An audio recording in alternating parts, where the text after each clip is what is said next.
Al via ieri la 2 giorni medica dedicata alla rivoluzione nella terapia dello stroke ischemico, organizzata dal dottor Giuseppe Caramanno, responsabile scientifico dell'evento e primario di cardiologia all'ospedale San Giovanni di Dio di Agrigento, che ha visto la presenza di qualificati operatori del settore, medici ed emodinamisti, che attraverso la proiezione di slide hanno illustrato in meglio spiegare la prevenzione dell'ictus ischemico, un tema, quello dell'ictus, di grande attualità, che rappresenta la prima malattia in assoluto. Durante il convegno si è parlato anche degli interventi di prevenzione alla trombolisi sistemica e alla terapia endovascolare. Ha partecipato all'evento anche l'onorevole Carmelo Pullara, vicepresidente della Commissione regionale della sanità. In Italia ogni anno ci sono circa 200.000 casi di ictus, con un costo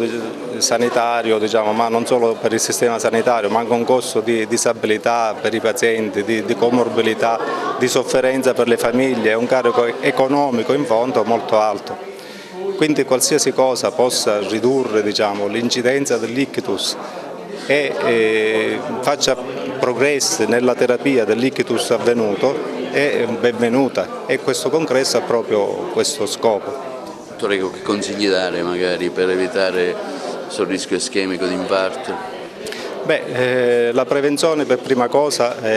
come si dice, il detto latino famoso, prevenire è meglio che curare. Quindi attenzione alla dieta, attenzione al fumo, attenzione a curare bene l'ipertensione arteriosa, il diabete, le dislipidemie.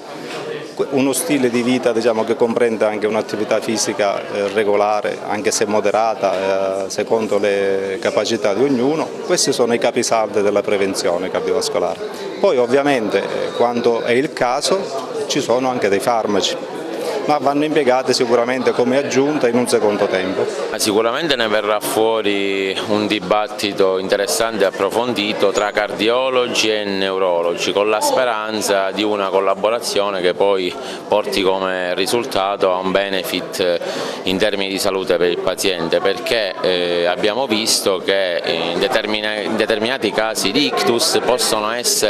potrebbero essere anche trattati dal cardiologo interventista, cioè andando ad eseguire un'angioplastica nell'arteria cerebrale. Noi abbiamo trattato due casi disperati, uno di questi pazienti era molto giovane,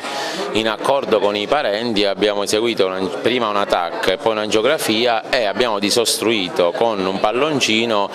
l'arteria cerebrale con grande emozione e soddisfazione, perché subito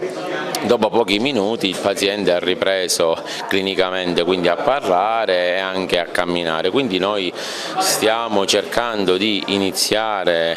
con l'aiuto anche del direttore generale un protocollo insieme ai neurologi che poi ci porti a trattare l'ictus nei casi soprattutto di pazienti giovani in cui la trombolisi è inefficace, in accordo con la neurologia, sperando di avere la collaborazione di tutti, e che questo poi significa meno disabilità per pazienti colpiti da questo evento drammatico. Lei opera presso l'ospedale di Agrigento, se ci può fare un po' un bilancio della situazione ad Agrigento e la provincia, con un po' di numeri. Sì, allora, ad Agrigento dal punto di vista dell'ictus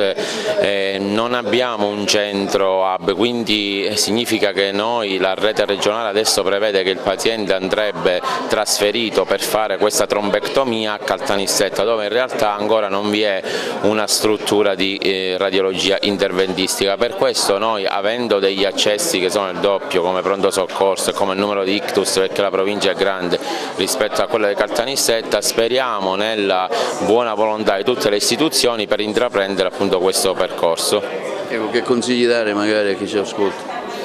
Ma consigli dare sicuramente chi ahimè viene colpito da questa patologia è quella di recarsi subito in ospedale, perché anche qui come per l'infarto, nell'infarto il tempo è muscolo, qui il tempo è cervello, quindi più tempo passa all'insorgenza dei sintomi, maggiori poi sono i danni reliquati per il paziente. Quanto è importante la prevenzione in questi casi? Cosa deve fare magari un paziente che nel dubbio